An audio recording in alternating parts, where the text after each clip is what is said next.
اور بار بار یہ عرض کرتا تھا کہ ہم اور آپ زندہ رہے تو اپنے سامنے ہی دیکھ لیں گے کہ یہ سلسلہ ہوتا ہے کہ بات ہمیشہ پہلے بہت چھوٹے پیمانے سے شروع ہوتی، جس طرح سے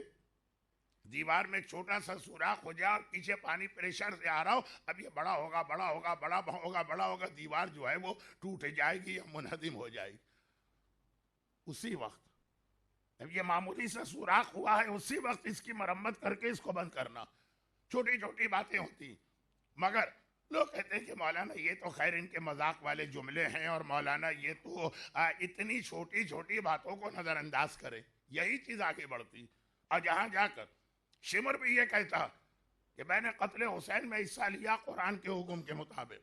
اور وہ ابن نبیر جس کا تذکرہ کل ہوا کہتا ہے میں نے روضہ رسول کو تباہ کیا اور خانہ خدا پہ گولہ باری کی، میں نے قرآن پہ عمل کیا۔ یہ کون سا قرآن؟ جس قرآن میں ہمارے مومن کو داڑھی کی آیت نہیں مل پا رہی، اس کے اندر ابن نبیر کو خانہ خدا پہ اٹیک کرنے اور روضہ رسول کو منہدم کرنے کا حکم کہاں سے مل گیا؟ کہ یہ لکھا ہے نا کہ اطیعوا اللہ و اطیعوا الرسول و اولي الامر منکم، میں نے اپنے اولی الامر کا حکم مانا تھا مختار کے سامنے۔ اب تو مختار نامہ پڑھنے کی ضرورت بھی نہیں، نہ مجلس میں ہم جیسے طالب علموں کو، نہ کتاب کی شکل میں آپ جیسے کتاب کے شوقین لوگوں کو، ہر چیز سیریل کی شکل میں، یوٹیوب پر فلموں کی شکل میں اس طرح آ گئی ہے۔ اس جملے پر بھی ایک اضافہ اپنی طرف سے کر دوں، کیونکہ دیکھیے یہ جو ایک اضافہ میں کر رہا ہوں اس کے لیے مجھے الگ سے کوئی مجلس پڑھنے کا تو موقع ملے گا نہیں، اور وہ یہ کہ جب بھی تاریخی واقعات پر کوئی بھی سیریل بنائی جائے گی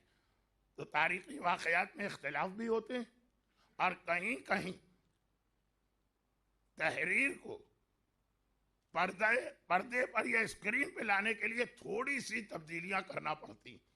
تو اسے قرآن اور حدیث نہ سمجھیے گا، اس میں بعض باتوں سے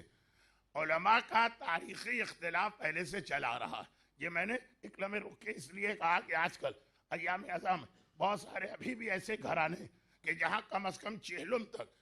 فلمیں اور ڈرامے اور گانے اور یہ ساری چیزیں اب تک ممنوع،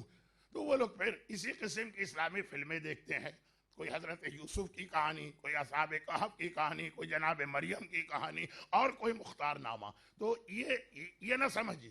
کہ جو دکھایا گیا یہ حرف آخر ہے، ہر چیز میں اختلاف کی گنجائش ہے، لیکن چھوٹے چھوٹے اختلاف۔ میں واپس آ رہا ہوں۔